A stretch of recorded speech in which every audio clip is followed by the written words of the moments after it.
Hello everyone, welcome to education flair by Jyoti. आज के इस वीडियो में हम ईवीएस के टोटल 30 क्वेश्चन करेंगे, बिल्कुल एग्जामिनेशन हॉल की तरह। जिस प्रकार से आपके एग्जाम में क्वेश्चन आता है, टोटल 30 क्वेश्चन का ये सीरीज़ होगा। मेरे साथ साथ में आप भी खुद से आंसर देने का प्रयास करिएगा और देखिएगा कितना आपका क्वेश्चन अभी सही हो रहा है, क्योंकि आपका एग्ज़ाम जो है अब वो ज़्यादा टाइम नहीं बचा हुआ है। इसलिए खुद का भी असेसमेंट करना, खुद का भी कितनी तैयारी हुई है ये जानना बहुत ज़्यादा ज़रूरी है। साथ में जिस टॉपिक से आप क्वेश्चन नहीं कर पाएंगे, जिस टॉपिक से क्वेश्चन आपका गलत होगा, उस टॉपिक को भी क्लियर करिएगा और यहाँ पे मैं क्लियर कराऊंगी कॉन्सेप्ट भी। चलिए यहाँ पे ये जो क्वेश्चन है आपका स्टार्ट करती हूँ। इसके पहले मैं आपको बता दूँ, जो ईवीएस है इसमें 1 से 2 नंबर के जो क्वेश्चन होते हैं वो मैथ वाले पूछे जाते हैं। कभी कभी स्पीड पूछ लेता है, कभी कभी डेंसिटी पूछा जाता है। तो इस मैथ वाले पोर्शन के लिए मैं एक वीडियो बनाई हूँ, कम ही शायद 30 मिनट का है। उसमें सारे पैटर्न में क्लियर की हूँ कि मैथ के कौन कौन से किस किस पैटर्न पे बनते हैं, सब कुछ डिटेल में बताई हूँ। उस वीडियो को अगर आप देख लेते हैं तो आप मान के चलिए आपका मैथ का कोई भी क्वेश्चन गलत नहीं होगा ईवीएस का। चलिए यहाँ पे क्वेश्चन नंबर 61 है। कोई व्यक्ति 29 नवंबर 2019 को एक एक्सप्रेस ट्रेन में सूरत गुजरात में जो कि है नागरकोइल केरल जाने के लिए बैठा। यह ट्रेन सूरत से 19:45 बजे चली। फिर है 1 दिसंबर 2019 को 11:45 बजे नागरकोइल पहुंची। यदि सूरत से नागरकोइल के बीच ट्रेन मार्ग की दूरी 2120 किलोमीटर है तो इस यात्रा में ट्रेन की औसत चाल क्या थी। पूछा क्या गया है, चाल पूछा गया है। सबसे पहले तो ये देखेंगे आप कि इसमें पूछा क्या गया है। सबसे पहले चाल पूछा गया, और चाल का आपको फार्मूला पता होगा कि चाल इज इक्वल टू होता है दूरी, distance upon time. Distance upon time होता है, दूरी बटे समय होता है चाल इज इक्वल टू। ये फार्मूला याद करके रखिएगा, हालांकि सबको याद ही होगा कि चाल बराबर दूरी अपान में समय होता है। अब ये फार्मूला तो हो गया यहाँ पे कि speed is equal to d/t होता है। अब हम देखेंगे कि यहाँ पे ये जो इंसान है वो किस किस डेट को यात्रा किया है, और फिर हम पहले डेट लिखेंगे किस किस डेट को ये यात्रा किया है। तो ये यात्रा स्टार्ट कहाँ से किया है, 29 नवंबर को। 29 नवंबर को यात्रा किया। ये करने का तरीका होता है जो मैं बता रही हूँ। 29 को किया, हम सबसे पहले डेट लिख लेंगे कि किस किस डेट में ये यात्रा किया। एक तो 29 को किया, फिर दूसरा ये पहुँच कब रहा है। 29 को 19:45 बजे निकला, फिर 1 दिसंबर को वो पहुंचा, मतलब कि 29 को भी यात्रा किया, 30 को भी किया, तब तो 1 को पहुंचा। तो ये है, हम 29 30 1 लिख लेंगे। 30 को भी चला है ये, 1 को भी चला है। अब हम देखते हैं आगे क्या करना है। उसके बाद दूसरी, पहले तो हम डेट लिख लेंगे किस किस डेट को चला। अब हम टाइम लिखेंगे। इसमें टाइम के लिए मैं आपको बताई थी कि जब भी टाइम आपका जैसे कि 12 बज रहा है, 12 की बात 13 है, 14 है, और ये 15 16 ऐसे दिया रहे टाइम, तो ये मतलब होता है कि ये पीएम का टाइम है। ऐसे आप रिलेट कर लीजिएगा, इसका मतलब है ये पीएम का टाइम है। ऐसे टाइम को मेन टाइम में निकालने के लिए हम 12 माइनस कर देते हैं, हमें एक्चुअल टाइम जो पता चल जाता है। तब हम देखते हैं यहाँ पे कौन सा टाइम दिया गया है। यहाँ पे 19:45 मतलब कि 12 में से जब आप घटाएंगे 19:45 को, कितना आ जाएगा, आ जाएगा ये 12 7 19 होता है 7:45, मतलब कि 29 को 7:45 पे, और पीएम वाला टाइम था, इतने बजे ये निकला। फिर 30 दिसंबर को भी चला। 30 दिसंबर के लिए कोई डेट नहीं दिया गया, मतलब 30 दिसंबर को भी तो 7:45 शाम को हुआ होगा। तो इसके बीच में ये टोटल कितना समय हो गया, इसके बीच में ये जो टाइम हो गया ये हो गया 24 आवर। 24 आवर यही हो गया। हमें टाइम ही यहाँ पे पता करना है, तभी तो distance speed is equal to distance अपन टाइम लिखेंगे हम।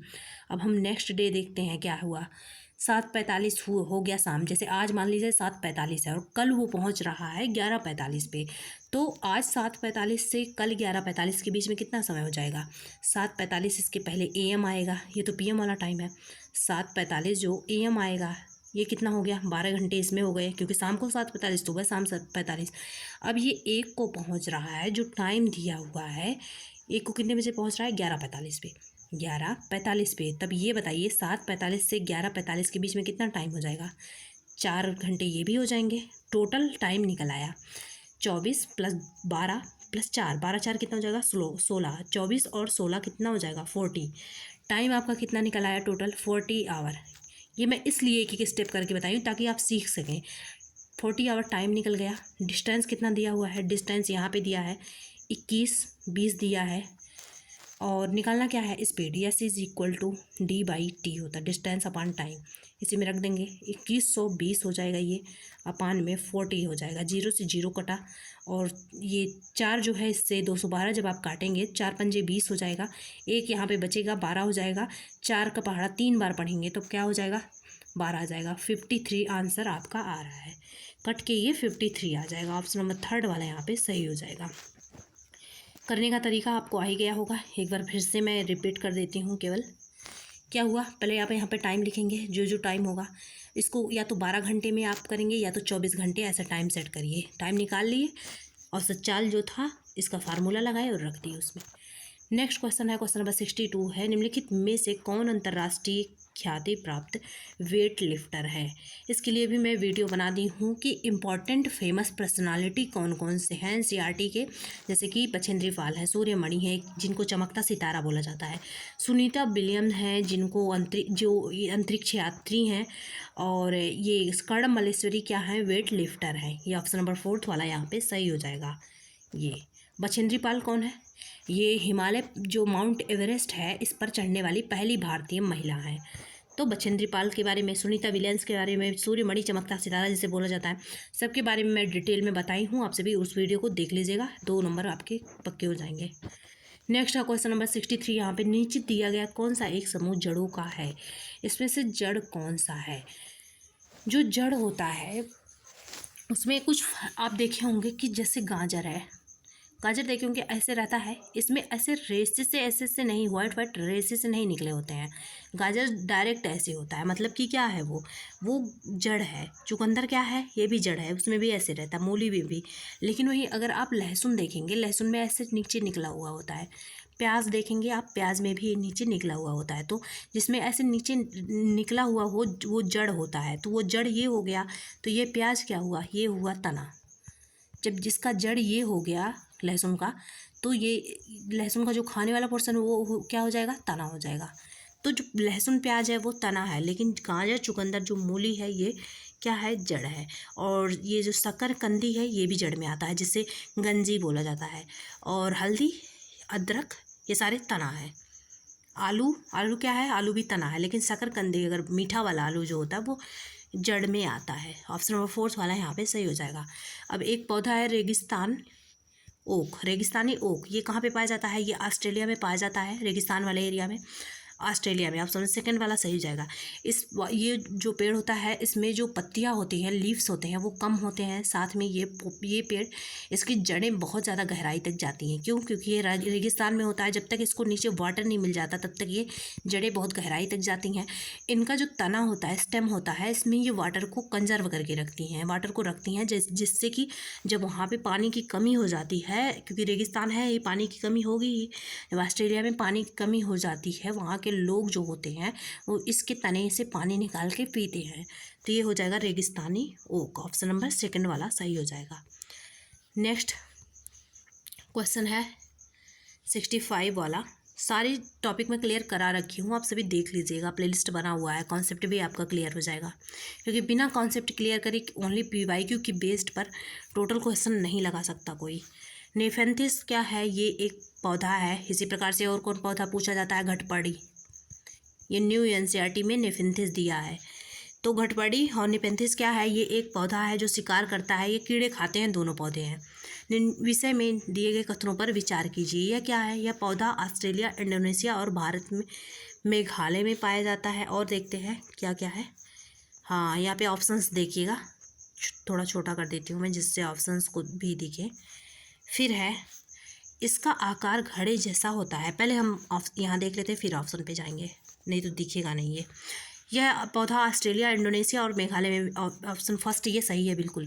क्योंकि ये जो पौधा होता है, हमारा इंडिया का मैप है, ये वाला पोर्शन आप देख रहे हैं, असम है, मणिपुर है, मेघालय है, और ये इधर वाले जो एरिया होते हैं यहीं पे ये कीटभक्षी पौधे पाए जाते हैं। जैसे कि नेफेंथिस है, घटपड़ी है, यूट्रिकुलरिया है, ऐसे कई नाम हैं, जिसमें से नेफेंथिस जो है और साथ में घटपड़ी, ये दोनों मोस्ट इंपॉर्टेंट है। तो ये सही है, ऑस्ट्रेलिया में पाया जाता है, इंडोनेशिया में एंड मेघालय में। इसके आकार जो होते हैं घड़े जैसा होता है और इसका मुंह एक पत्ती से ढका होता है, बिल्कुल सही है। ऑप्शन बी वाला भी यहाँ पे सही है। ये केवल छोटे में कीड़ों मकोड़ों को गलत है। फिर है यह छोटे कीड़े मकोड़ों को खींचने के लिए मोहक आवाज़ निकालते हैं। आवाज़ नहीं, इसमें कुछ महक सी आती है जिससे कि वो फंस जाते हैं।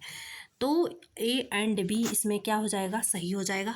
देखते हैं ऑप्शन कहीं है ए एंड बी, हाँ पहला वाला ही सही हो जाएगा, ए एंड बी। बाकी ये सारे गलत हैं। यहाँ पे आवाज़ जो है, मोहक आवाज़ नहीं होता, मोहक सुगंध होता है जिससे फंस जाते हैं कीड़े मकोड़े। और यहाँ पे ये केवल छोटे नहीं, थोड़े बड़े बड़े का भी शिकार कर लेते हैं। नेक्स्ट है क्वेश्चन नंबर 66 है यहाँ पे। भारत की आज़ादी से पहले महात्मा गांधी ने जिस दांडी, ये भी पढ़ा चुकी हूँ मैं, जिस दांडी के समुद्र तट तक अपनी प्रसिद्ध यात्रा की थी, वह भारत के किस दांडी कहाँ पे है? गुजरात में है। ऑप्शन नंबर 4 वाला सही हो जाएगा। साबरमती भी गुजरात में है। ऑप्शन नंबर 4 वाला यहाँ पे सही हो जाएगा। नेक्स्ट, ये किससे था दांडी यात्रा? दांडी जो यात्रा था ये नमक कानून को तोड़ने से था। फिर है उच्च ज्वर जो तेज़ बुखार होता है के साथ कपकपी। सिनकोना, ये मलेरिया में यूज़ होता है ना, सिनकोना की पेड़ की छाल। तो क्या हो जाएगा, सेकंड वाला सही हो जाएगा, मलेरिया। जो सिनकोना पेड़ की छाल है वो मलेरिया में यूज़ होता है। साथ में मलेरिया का लक्षण क्या है? तेज़ बुखार के साथ कपकपी। नेक्स्ट क्वेश्चन आपका है, ये देखिए, ये भी मैथ से आया हुआ क्वेश्चन है। तो मैं बोल रही थी कि अगर उस वीडियो को देख लेंगे 2 क्वेश्चन आपका कम, 2 नंबर आपका, जैसे कि देखिए किसी भी एक वीडियो से 4 से 5 नंबर या 10 नंबर या 30 नंबर जितने का भी है, ये टोटल नहीं गेन कर सकते। ये जो एजुकेशन होता है एग्ज़ाम में, जो एक एक क्वेश्चन होता है वो बूंद बूंद घड़ा भरने टाइप का होता है। किसी वीडियो से 1 क्वेश्चन, किसी वीडियो से 2 क्वेश्चन, किसी वीडियो से 3 क्वेश्चन, किसी वीडियो से कभी कभी ऐसे भी होता है कि कोई क्वेश्चन नहीं। तो इस प्रकार से आप इकट्ठा करेंगे, एक एक वीडियो को देखेंगे अच्छे से, जो नहीं आ रहा उसे नोट्स बनाएंगे, तभी तो बूंद बूंद करके ही घड़ा भरता है। तो यही है यहाँ पे। फिर देखते हैं यहाँ पे क्वेश्चन नंबर 68 है, किसी डॉक्टर का घर कहाँ पर है? यक्ष पर स्थित है तथा उसका अस्पताल वाई पर स्थित है। कोई डॉक्टर है, इसको भी बहुत अच्छे से मैं करा रखी हूँ। इस टाइप के भी क्वेश्चन बताई थी कि उसमें इस टाइप के क्वेश्चन पूछा जाता है। कोई डॉक्टर है, वो उसका घर कहाँ पे है। जब भी ऐसे क्वेश्चन आए आप पढ़ते जाइए। देख के, पहली बात तो ये है कि इतना लंबा चौड़ा है तो देख के घबराना नहीं है, आप पढ़ते जाइए। ऐसे क्वेश्चन में कुछ भी नहीं होता है। किसी डॉक्टर का घर यक्ष पर है, घर बना लीजिए, तथा उसका अस्पताल वाई पर स्थित है। अभी कुछ मत करिए जब तक कि आपके पास फुल डिटेल ना आ जाए। डॉक्टर के घर से अस्पताल जाने के लिए कोई सीधी सड़क नहीं है, अतः डॉक्टर पहले, ये इसका घर है, ठीक है। फिर डॉक्टर पहले क्या है, ए पर जाते हैं जो यक्ष के ठीक पूर्व में 600 मीटर की दूरी पर है। कहाँ जाता है पहले? डॉक्टर पहले 600 मीटर की दूरी पर ए पर जाता है। ए पर जाते हैं और कहाँ पे है? पूर्व में, दाएं हाथ की तरफ। हमेशा मैं बताती हूँ कि जो ये है ना, इधर उत्तर होता है, इधर दक्षिण होता है, इधर पूर्व होता है, इधर पश्चिम होता है। पूर्व, अगर आपको कन्फ्यूज़न होता हो पूर्व और पश्चिम में, तो आपका जो दायां हाथ है वो पूर्व है, ईस्ट है, और जो बायां हाथ है, लेफ्ट हैंड है, ये पश्चिम है, मतलब कि वेस्ट है। फिर देखते हैं आगे क्या है। ए बना दिए एक ए तक। फिर बी पर जाते हैं, इसके बाद बी पर जाते हैं। अभी बी मत बनाइएगा जब तक कि डिटेल में ना दे दे कि बी कहाँ है। बी पर जाते हैं जो ए के ठीक दक्षिण में 450 मीटर की दूरी पर है। दक्षिण कहाँ जाएगा? नीचे की तरफ जाएगा। 450 मीटर की दूरी पर है। क्या है? बी है। फिर सी पर जाते हैं। अभी सी मत बनाइएगा जब तक कि डिटेल में पता ना चल जाए कि सी का पोजीशन क्या है। जो बी के ठीक पश्चिम में 120 मीटर की दूरी पर है।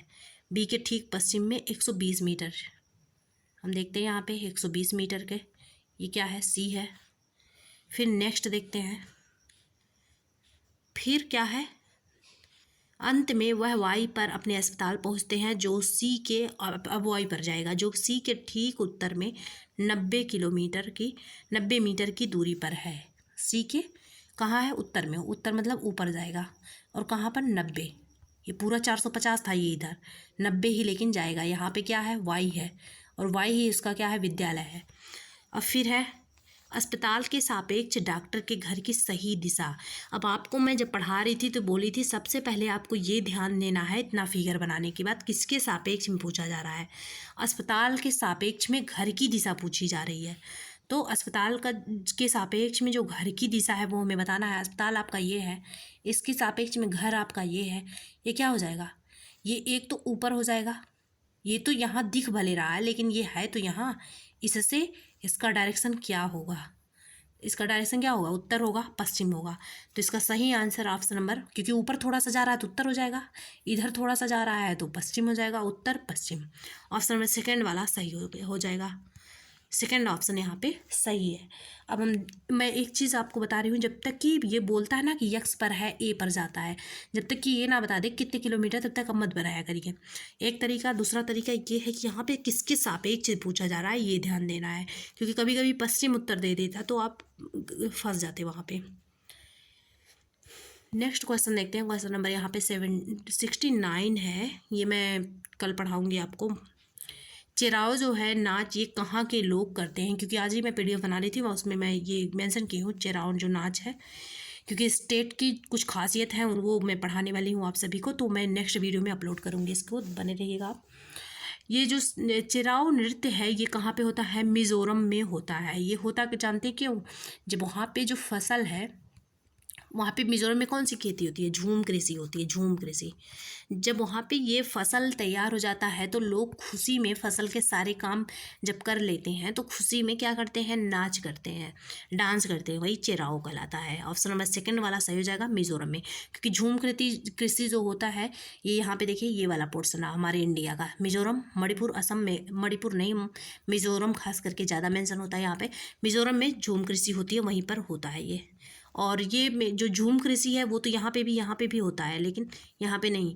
लेकिन ये जो चिराओ नाच है ये मिजोरम में होता है। ऑप्शन सेकंड वाला यहाँ पे सही हो जाएगा। तमिलनाडु के निकटवर्ती राज्य क्या है, मैप जो जिसमें मैं पहला वीडियो डाली थी मैप, उस वीडियो को ज़रूर देखिएगा। 3 से 4 नंबर का क्वेश्चन आपका क्लियर होगा।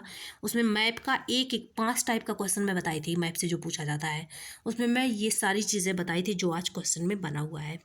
क्वेश्चन 70 है, तमिलनाडु के निकटवर्ती राज्य कौन कौन से हैं। जो तमिलनाडु है उसके निकटवर्ती राज्य कौन कौन से हैं। जो तमिलनाडु है आपको पता होगा कहाँ पे पड़ता है तमिलनाडु का लोकेशन। इसके लिए मैं बोली थी कि जब भी ऐसे क्वेश्चन बनते हैं या बनती ही हैं जब भी, क्या है, तो आपको जो मैप है उसमें जो स्टेट है उसका पोजीशन हर हाल में आपको पता होना चाहिए कि कौन सा स्टेट कहाँ पे है, उसके बगल वाला स्टेट कहाँ पे है। तो आपको दिख रहा होगा कि ये तमिलनाडु है, ये क्या है, ये आपका तमिलनाडु है, यहीं होता है तमिलनाडु। और तमिलनाडु के यहीं जस्ट बगल में आपको अगर मैप याद हो, जैसे मुझे तो याद है, यहीं जस्ट बगल में केरल होता है। और इधर आप जाएंगे तो ये यहाँ इसका कुछ वाला पोर्शन, ये वाला कर्नाटका, जो इससे कर्नाटक, ये इससे मैच करता है। और जैसे ही आप इसके थोड़ा सा उत्तर जाएंगे, कलर चेंज कर लेती हूँ, जैसे ही आप इसके थोड़ा सा ऊपर जाएंगे, उत्तर जाएंगे, तो आपको दूसरा भी राज्य यहाँ पे मिलेगा। लेकिन अभी यहाँ पे कौन सा राज्य यहाँ पे मिलेगा, आंध्र प्रदेश। तो ये केरल है, कर्नाटक है, आंध्र प्रदेश, 3 चीज़ है। ये कर्नाटक हो गया, याद आ रहा होगा जिसको मैप याद होगा, ये केरला हो गया, ये कर्नाटक हो गया, ये वाला आंध्र प्रदेश, और ये रहा आपका तमिलनाडु। तो किसमें है, ऑप्शन नंबर 4 वाला यहाँ पे सही हो जाएगा, आंध्र प्रदेश, केरल, कर्नाटक, 4 वाला सही हो जाएगा। जब आपको मैप याद होगा हर स्टेट का तो आप लगा पाएंगे आंसर। नेक्स्ट क्वेश्चन है, क्वेश्चन नंबर 71 है, यहाँ पे एनसीएफ से क्वेश्चन बना हुआ है। एनसीएफ 2005 के अनुसार निम्नलिखित में से क्या प्राथमिक स्तर पर पर्यावरण अध्ययन शिक्षण का उद्देश्य नहीं होना चाहिए। तो हम पढ़ते हैं ऑप्शंस को, क्या नहीं होना चाहिए। पहला है विशेषतः प्राकृतिक पर्यावरण के प्रति बच्चे की जिज्ञासा, ये तो बिल्कुल सही है। बच्चों को अवेयर करना, उनमें जो क्रिएटिविटी है उसको लाना, ये तो सही है, ये यहाँ पे नहीं वर्ड याद रखिएगा। अवलोकन, वर्गीकरण, निष्कर्ष निकालने आदि प्रक्रियाओं के माध्यम से बुनियादी संज्ञानात्मक और गत्यात्मक कौशल प्राप्त करने के लिए खोजबीन से जुड़ी हाथों से करने वाली कार्यों को संलग्न करना, बिल्कुल सही है, हाथों से जुड़ी कार्य को करना, ये तो गांधी जी बोलते हैं बुनियादी शिक्षा में। फिर प्राकृतिक, सांस्कृतिक, सामाजिक, पर्यावरण के बीच संबंधों को पहचानने, यहाँ पे संबंधों को पहचानने व समझने, बिल्कुल पॉजिटिव है ये। यही तो बोला जाता है एनसीएफ 2005 में कि जो कंटेंट है उनको क्या करना है, आउट ऑफ द क्लासरूम रखना है, क्लासरूम के बाहर रखना है, मतलब कि समाज से जुड़ना है। पर्यावरणीय समझ के साथ बच्चों में सटीक, ये गलत है, क्योंकि ईवीएस का जो पेपर होता है, मैं मैथ वाले पोर्शन में बताई थी कि जो ईवीएस है, नहीं ये नहीं बताई थी कि ईवीएस है, मैथ में क्या बताई थी पहले मैं आपको ये बता रही हूँ। मैं ये बोली थी जब मैथ पढ़ा रही थी कि जो 6 to 8 होता है, यहाँ पे क्या होता है, यहाँ पे सटीकता होता है, यहाँ पे चीज़ें सटीक होनी चाहिए। लेकिन 1 to 5 की जैसे ही आप बात करेंगे तो यहाँ पे अनुमान होता है, यहाँ पे सटीक वाली चीज़ें नहीं होती, ये चीज़ें नहीं होती। तो यहाँ पे और आपको अब इससे आपको आंसर यहाँ पे लगाना था, इसीलिए मैं कहती हूँ स्टूडेंट को थोड़ा सा स्मार्ट रहना पड़ेगा। अगर आप ऐसा नहीं सोच पा रहे हैं तो किसी टीचर के साथ प्रीवियस ईयर के क्वेश्चन करिए जो आपको हर कदम पे बताए कि ऐसे सोचना है। तो यहाँ पे देखिए उस टॉपिक से, उस चीज़ से आप यहाँ का आंसर दे सकते थे। ऐसे तो आप कहते कि नहीं पढ़ाया गया है, लेकिन अगर आप मैथ का वीडियो देखते तो आपको लगता कि हाँ पढ़ाया गया है, भले ही ईवीएस में नहीं पढ़ाया गया लेकिन वहाँ पर पढ़ाया गया है। तो इसका मतलब वहाँ की चीज़ें, ऐसा थोड़ी है एक सब्जेक्ट में कोई चीज़ पढ़ाया गया है उसी से रिलेटेड कहीं क्वेश्चन बन जाए तो उसको आप रिलेट करके नहीं आंसर लगाएंगे। तो वहाँ से आपको रिलेट करना था कि हाँ ईवीएस किस क्लास के लिए यहाँ पे ईवीएस पूछा जा रहा है, 1 to 5th के लिए। और 1 to 5th के लिए मैम बताई थी कि सटीकता नहीं होता, सटीक वाली चीज़ें नहीं होती, अनुमान होता है। तो सटीक ऑप्शन में दे दिया, एलिमिनेट करिए, इसको छोड़िए, और नहीं पूछा गया है तो गलत ऑप्शन ही सही होगा, 4th वाला सही हो जाएगा। यहाँ पे सटीकता नहीं, अनुमान होता है 1 to 5 के लिए। नेक्स्ट क्वेश्चन है, क्वेश्चन नंबर 72 है यहाँ पे। पर्यावरण अध्ययन कक्षाओं 3rd से 5th तक के लिए एक विषय क्षेत्र है जो संकलित करता है, जो एक विषय क्षेत्र है जो संकलित करता है, जो इंटीग्रेट्स करता है। क्या करता है देखते हैं हम। विज्ञान की अवधारणाओं और मुद्दों को, विज्ञान नहीं होगा इसमें, पर्यावरण, शिक्षा, सामाजिक अध्ययन और विज्ञान की अवधारणाओं और मुद्दों को, बिल्कुल सही है।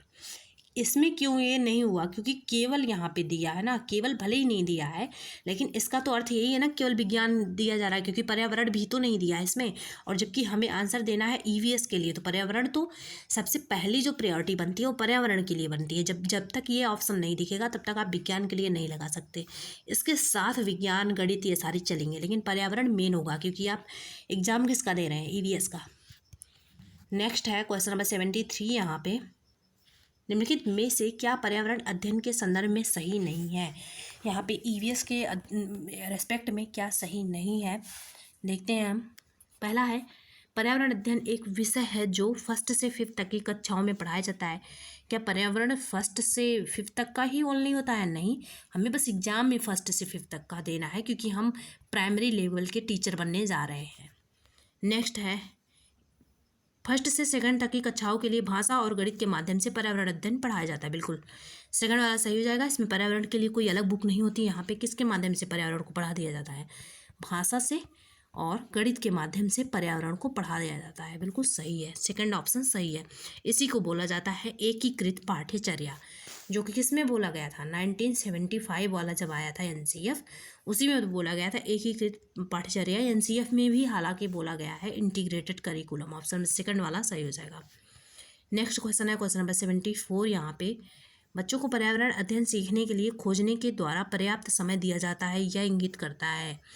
मतलब कि जो खोज वाली जो चीज़ें होती हैं यहाँ पे, एक्सप्लोरेशन वाली, इसमें प्रॉपर टाइम दिया जाता है बच्चे को। इसका क्या मतलब है? पहला, पर्यावरण अध्ययन याद करके, जहाँ भी मेमोराइज करने की बात हो, रोट लर्निंग, ये हमेशा बोला जाता है कि ये मना होता है, ये गलत है। पर्यावरण अध्ययन सूचनाओं के द्वारा सीखा जाता है, तो ये भी नहीं है, केवल सूचनाओं के द्वारा नहीं सीखा जाता है, इसमें गतिविधियाँ हुई होनी चाहिए। अध्ययन बाल केंद्रित है, बिल्कुल सही है। पर्यावरण जो अध्ययन है ये बाल केंद्रित है। इसका क्या मतलब, बच्चों को पर्यावरण सीखने के लिए खोजने द्वारा, और यहाँ पर सूचना बोला गया है, सूचना खोजने से थोड़ी रिलेटेड है। यहाँ पे सही ऑप्शन नंबर 3rd वाला सही हो जाएगा, क्योंकि ये इससे रिलेटेड है। ये जो 2nd ऑप्शन है सूचना, ये इससे रिलेटेड नहीं है, ऑप्शन नंबर 3rd वाला सही हो जाएगा।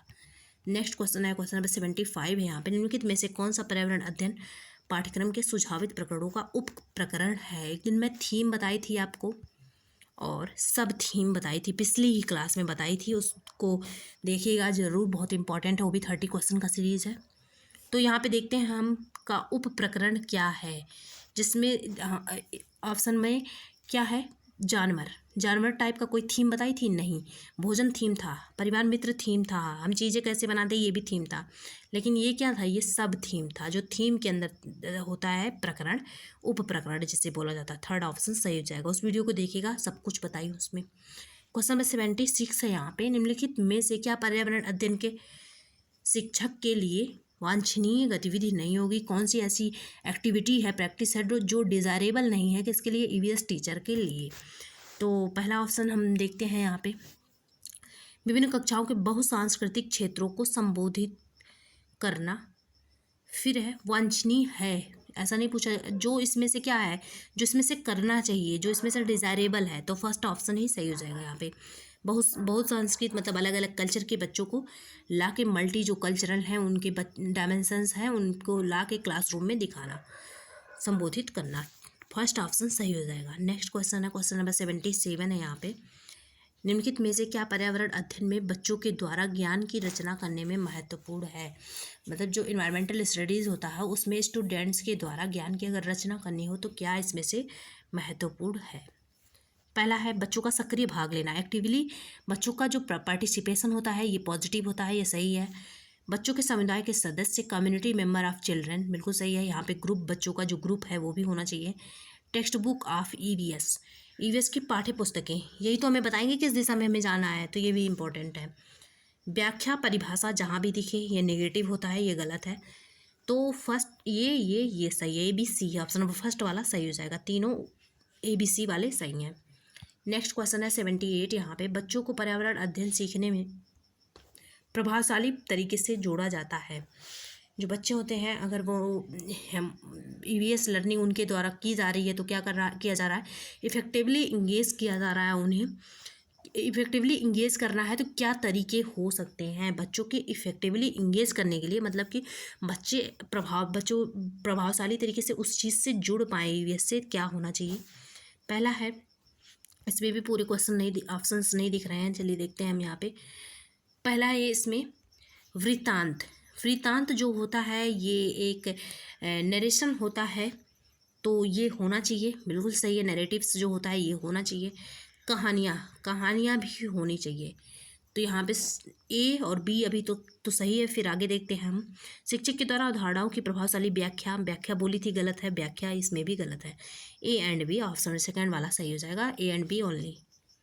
नेक्स्ट क्वेश्चन है 79 यहाँ पे।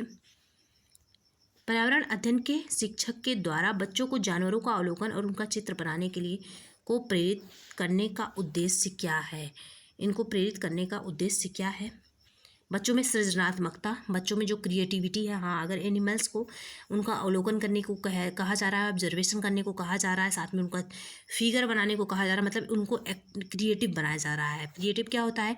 कोई चीज़ नया बच्चा बनाए, कोई चीज़ नई चीज़ करे, वही क्रिएटिविटी होता है। तो ये तो होगा ही, क्रिएटिव बनाया जा रहा है बच्चों को, फर्स्ट सही है।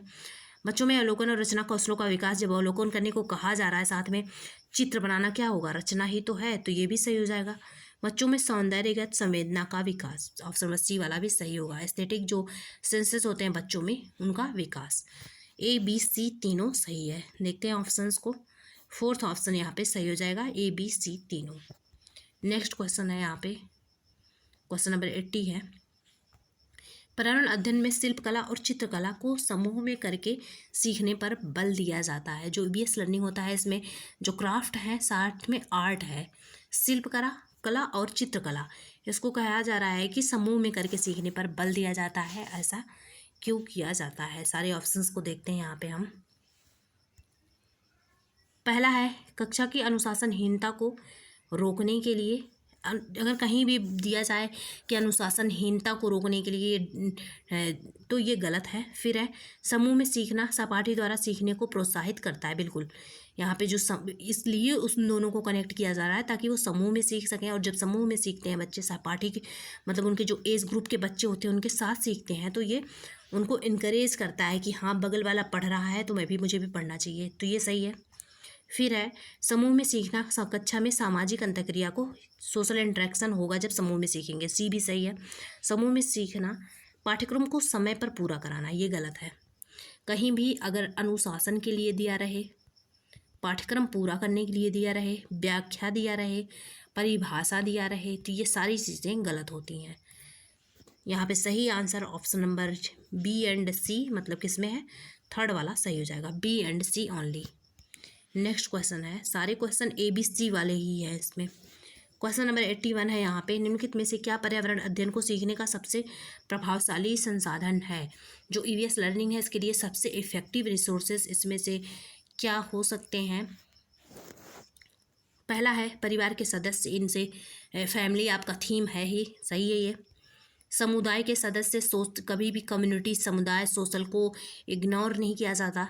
समाचार पत्र, न्यूज़पेपर जो होते हैं ये भी, और कक्षा।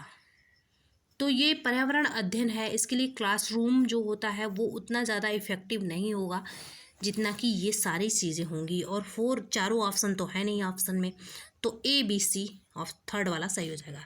जब भी आपको ऐसे क्वेश्चन दिखे, लग तो रहा है सारे सही, अगर कहीं भी इनमें से सभी दिया होता तो हम उस पर जाते, लेकिन नहीं दिया है इनमें से सभी, तो जिसमें जब सारे सही लग रहे हैं तो जिसमें ज़्यादा ऑप्शन को इंक्लूड कर ले, समाहित कर ले, वही ऑप्शन सही हो जाता है, मतलब थर्ड वाला सही हो जाएगा, क्योंकि इसमें ज़्यादा ऑप्शन है। देखिए इसमें इसमें सिर्फ 2 हैं, इसमें सिर्फ 2 हैं, इसमें एक ही है, लेकिन इसमें तीनों है, थर्ड वाला ऑप्शन सही हो जाएगा। क्वेश्चन नंबर 82 है, निम्नलिखित में से सीखने के कौन से सिद्धांत का पर्यावरण अध्ययन में अनुसरण होता है। यहाँ पे ईवीएस लर्निंग में कौन सा प्रिंसिपल फॉलो होता है लर्निंग का। वैश्विक से स्थानीय, ग्लोबल टू लोकल, क्या पहले पूरे विश्व का परिचय करा दिया जाता है फिर लोकल का परिचय कराया जाता है? नहीं, पहले घर परिवार पेड़ से शुरू होता है। अमूर्त से मूर्त, मतलब कि पहले सोचने के लिए कहा जाता है फिर कुछ दिखाया जाता है, ये भी गलत है, ये भी गलत है, क्योंकि मूर्त से अमूर्त होता है एजुकेशन। ज्ञात से अज्ञात होता है, ज्ञात से ज्ञात नहीं होता, पहले जो चीज़ें ज्ञात हैं वो दिखाया जाएगा बच्चों को, क्योंकि छोटे बच्चे होते हैं। पहले मान लीजिए आपको किसी बच्चे को कुछ भी पढ़ाना है तो पहले आप उसका फिगर दिखाएंगे, उसे ला के सामने से दिखाएंगे चीज़ों को, तब आप अननोन चीज़ें जो हैं उनके बारे में बताएंगे। इसलिए ज्ञात से ज्ञात होता है, ये सारे उल्टे होते हैं, ये गलत है। ज्ञात से ज्ञात ऑप्शन नंबर 4 वाला सही हो जाएगा, known to unknown. Next question हम देखते हैं, क्वेश्चन नंबर 83 है यहाँ पे। निम्नलिखित में से कौन सा पर्यावरण अध्ययन में सीखने का रचनात्मक आकलन का साधन नहीं है। जो सीखने का रचनात्मक आकलन होता है, फॉर्मेटिव असेसमेंट क्या होता है। फॉर्मेटिव जो असेसमेंट होता है वो सीखने के दौरान होता है, सीखने के दौरान हम कह सकते हैं, या फिर हम ये भी कह सकते हैं सीखने के समय में। मतलब कि जैसे मैं पढ़ा रही हूँ आपसे, मैं आपसे ही पूछ ली कि आप बताइए ईवीएस में कितने थीम हैं, तो मैं सिर्फ आपसे जानने के लिए पढ़ा रही हूँ कि आपको कितना समझ में आया मेरा पढ़ाया हुआ। मैं पढ़ाते टाइम ही क्वेश्चन कर रही हूँ, यही आपका फॉर्मेटिव असेसमेंट है। ये सीखने के लिए होता है कि आप कितना सीखें। इसमें क्या होता है, इसमें एग्जाम्पल इसका क्या क्या है। इसमें जो आता है आपका वर्णन अभिलेख भी आएगा, क्रम निर्धारण मापनी भी आएगा, पोर्टफोलियो भी आता है, साथ में अगर पेपर पेंसिल परीक्षण कहीं दिया रहे वो भी आएगा। तो ये नहीं आता, वार्षिक उपलब्धि जो परीक्षण होता है ये नहीं आता। एनुअल एग्ज़ाम, ईयरली एग्ज़ाम, अगर आप मुझसे पढ़ते होंगे आपको पता होगा, कई बार मैं इस चीज़ को बता चुकी हूँ। जो एनुअल एग्ज़ाम होता है ये किस में आता है। एनुअल एग्ज़ाम आप जो मतलब परीक्षा होता है लास्ट के वर्ष के अंत में, उसको आप कब देते हैं, जब पूरे साल भर की पढ़ाई आप कर लेते हैं।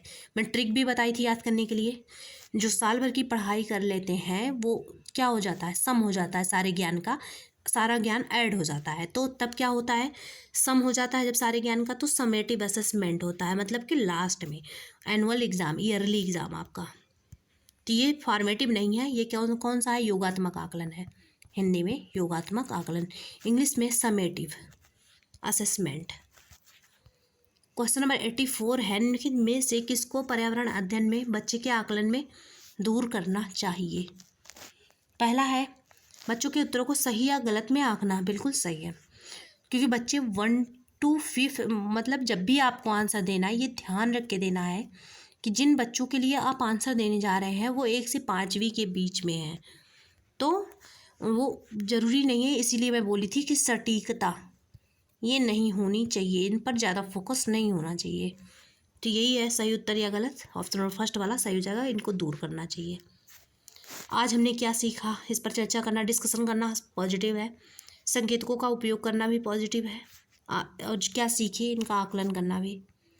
क्वेश्चन नंबर 85 है आपका, एक कक्षा 5 की शिक्षक कोई एक्टिविटी करवा रही हैं, संलग्न करना चाह रही हैं, जिसमें वह कक्षा के बच्चों से फर्श पर चीनी के कुछ दाने डालने को कह रही हैं, उन्हें चींटियों के आने का इंतजार करने को कहती हैं। बच्चों को इस क्रियाकलाप से अर्थपूर्ण सीखने को मिल सकता है, यदि शिक्षक क्या करे। पहला है जहाँ पे शिक्षक क्या करेंगी, बच्चों को इस एक्टिविटी में ऐड कर लेंगी, वही सही हो जाएगा।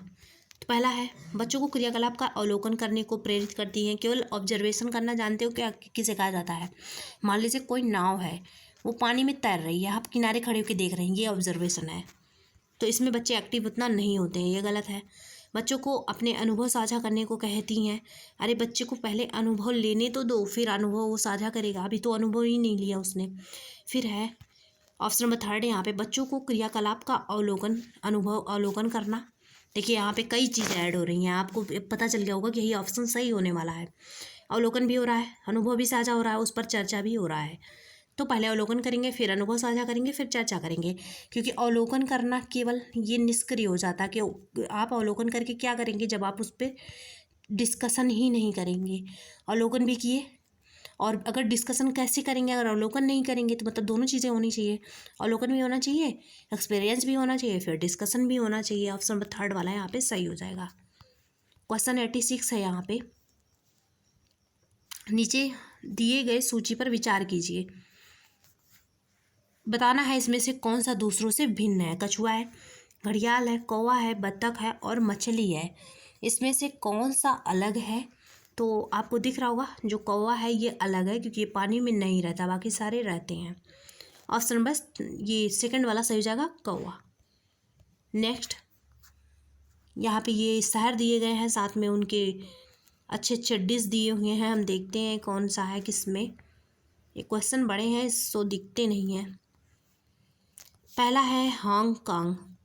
जो हांगकांग होता है यहाँ पे क्या खाया जाता है, अलग अलग जैसे जगह है, इनके फेमस डिश दिए हुए हैं। तो आपको लगाना है कि एनसीईआरटी में किस जगह के लिए कौन सा डिश दिया गया है। तो हांगकांग में क्या होता है, आपको सुने होंगे कि यहाँ पे सांप पका के खाते हैं लोग, स्नैक्स को। तो ए वाला 5वें में जाएगा। फिर है बी, केरल में क्या होता है, केरल में टैपियोका, आप पढ़े होंगे, मैं पीडीएफ बना रही हूँ अभी। उबले हुए ये करी के साथ क्या होते हैं, टैपियोका, जिसका एक नाम शायद कप्पा भी होता है। तो यहाँ पे ये क्या है, फर्स्ट टैपियोका हो जाएगा, बी का पहला हो जाएगा। फिर सी का, कश्मीर में क्या होता है, सरसों के तेल में बनी मछली, ये चला जाएगा। और वहीं अगर केरल की बात करेंगे तो नारियल के तेल में मछली, नारियल के तेल में मछली, केरल नहीं दिया है तो गोवा लगा देंगे, डी का 3rd। अब देखते हैं ए का 5वां, बी का क्या है, बी का पहला, सेकंड ऑप्शन सही हो जाएगा। ए का 5वां, बी का पहला, सी का दूसरा, डी का तीसरा। ऑप्शन नंबर ये वाला सही हो जाएगा। स्क्रीनशॉट ले लीजिएगा, एकदम ध्यान से बैठ के देखिएगा, जो चीज़ नहीं याद होगा उसे याद कर लीजिएगा, इसलिए मैं रुकी भी हूँ, स्क्रीनशॉट ले लीजिए। नेक्स्ट क्वेश्चन नंबर 88 है यहाँ पे, which one of the following birds species move it's neck back and fourth with A jerk. मतलब कि झटकी के साथ अपनी गर्दन को आगे पीछे करती है, इसमें से क्या है जो कि बहुत ही फेमस है, मैना। ऑप्शन नंबर 4 वाला सही हो जाएगा। जो मैना है वो क्या है, अपने गर्दन को, उसका जो नेक है वो बहुत ही स्पीड के साथ बैक एंड फोर्थ करती रहती है।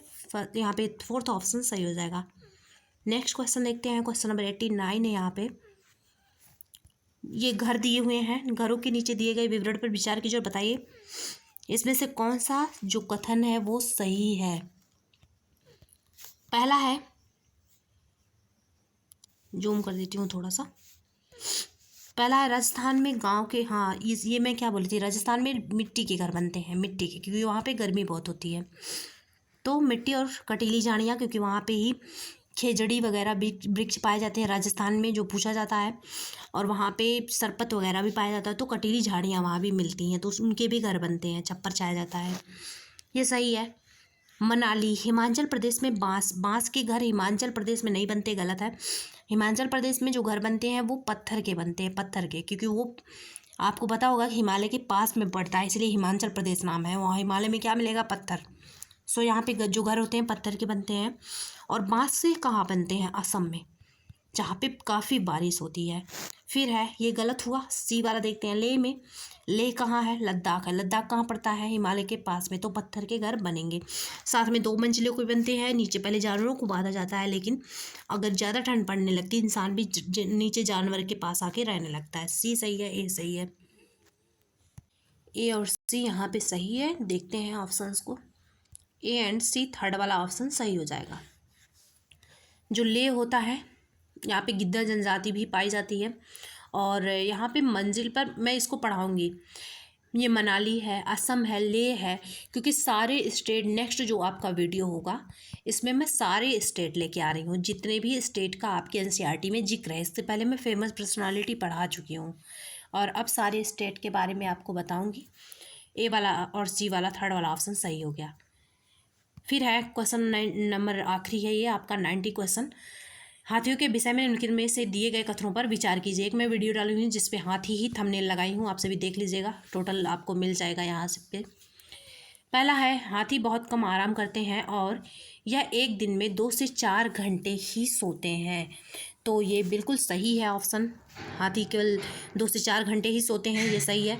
एक बड़ा हाथी एक दिन में 200 किलोग्राम, ये गलत है, 100 केजी होता है यहाँ पे। फिर है इन्हें पानी और कीचड़ में खेलना, बिल्कुल सही है। और है नेक्स्ट वाला, किसी हाथियों के झुंड में सबसे बुजुर्ग जो हथनी होती है, ये सही है, ये सही है। और ये वाला गलत है, ये सही है। 2 से 4 घंटे सोते हैं, आराम करते हैं, कीचड़ में खेलना पसंद है, सही है। सबसे जो उसमें एजेड हथनी होती है वही जो इनका ग्रुप होता है उसको लीड करती है और उसकी नेता होती है। तो ए, सी और डी ऑप्शंस देखते हैं। ए सी डी ही है, हाँ सी डी ए, देखिए ए सी डी ऑप्शन थर्ड वाला यहाँ पे सही हो जाएगा। बाकी मिलते हैं नेक्स्ट वीडियो में, आज के लिए बस इतना ही। अगर क्लास पसंद आए तो सब्सक्राइब कर लीजिएगा और जो मैं टॉपिक वाइज डालती हूँ देख लिया करिए। अगर ईवीएस जितना मैं पढ़ा चुकी हूँ, जितना मैं भी एग्ज़ाम तक पढ़ाऊँगी, देख के जाते हैं 25 क्वेश्चन। अगर आप समझ पाते हैं, मैं हालांकि समझने के लिए बताती भी हूँ किस टाइप से आपको रिलेट करके आंसर को निकालना है। 25 क्वेश्चन लाने से कोई नहीं रोक पाएगा। Okay, thanks for watching.